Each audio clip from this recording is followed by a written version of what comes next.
We've been aware of the Tonverk name, along with a leak of the chassis, for over a year now, and as hope springs eternal in the heart of the Elektron user, the common speculation has been that it will be a true successor to the Octatrack. Given what we now know, that isn't the case. Notably, there's no crossfader or equivalent performance functionality. There's only one stereo input pair, and the potential for live resampling currently is non-existent. Honestly, though, that's all fine. I don't think that this project was ever trying to be an Octatrack successor. So what is this new Elektron box? Clearly, it's a veritable playground of sequence sampling, effects, and modulation, which is pretty par for the course on an Elektron device. However, pull away all those aspects that you expect from an Elektron, and what's the new thing here? Polyphonic multisampling. This is the first Elektron box with a proper polyphonic sampler, and that's the only truly fresh thing about it. So in 2025, nearly 15 years after the original Octatrack was released in December 2010, what we finally get is a polyphonic sampler in Elektron format. I don't mean to sell that concept short, because honestly it's very cool. This new machine is certainly going to be a massive audio exploration workhorse. I'm sure it's going to sound amazing, and the features Elektron has been putting into their machines over the last several years have really polished and expanded on their core design concepts. But as someone that really wants to see something fresh and surprising, this is underwhelming.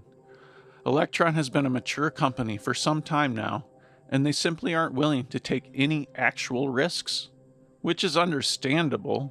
This design concept of make a polyphonic sampler, but Elektron style, is guaranteed to be good. And given their track record for firmware updates, we'll probably see some really cool features added to it in the future. Perhaps even the much desired live resampling functionality that the Machine Drum UW pioneered and the Octatrack was built around. But for those of us out here on the fringe, and maybe I can only speak for myself, I'm not laser focused on polish and perfection. I'm not looking for a box that has every feature possible. I'm looking for something that challenges the way I look at making music and encourages me to shift my perspective. Almost 15 years after the Octatrack release, and almost 24 years after the release of the first Machine Drum, we're still comparing everything Elektron comes up with to these devices. The newer boxes have plenty of attractive features and advancements, but they are essentially just rehashing those same design concepts and not really bringing anything fundamentally new to the table. They're fantastic instruments in their own right. They sound great, and there are many clever new twists and additions to the sequencing and workflows. But fundamentally, it's iterative progress, with no new paradigms introduced. I have a hard time thinking that in 15 years, this new sampler will be as relevant as the Octatrack still is today. Overall, it looks very cool, and even though the concept isn't groundbreaking, there's definitely a massive amount of mileage here. My main concern is that it seems designed by committee, with the concomitant bloat and diffusion of concept. The real question, though, is would I buy one? If you disregard the new PC I built earlier this year, I haven't bought any new music gear in years, and this new box isn't going to break my streak. As it stands, essentially every Elektron release since the Octatrack has followed the same basic formula. Let's do X in Elektron style. Digitact was, let's do straightforward sampler in Elektron style. Digitone was, let's do an FM synth in Elektron style. The model boxes were stripped down versions of each, with an eye towards a more immediately accessible interface. Analog 4, Analog Rhythm, and Syntact were, let's put analog circuits into an Elektron.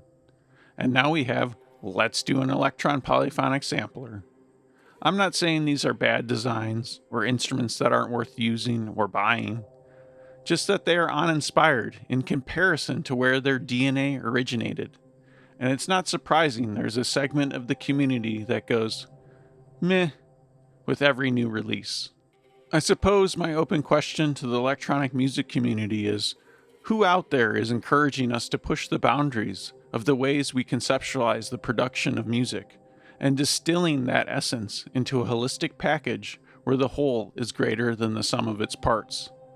What pieces of gear transcend being merely a tool for music making and become an experience that leads you to reconsider the ways you think about music in the first place? I'm not even that interested in an Octatrack Mark III.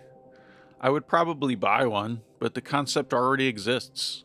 It could certainly be expanded in many directions, and a multitude of aspects could be improved, but the fundamental design is what it is. In my musical journey, I heavily invested into Eurorack modular gear because it opened up completely new ways of approaching sound design, composition, and performance.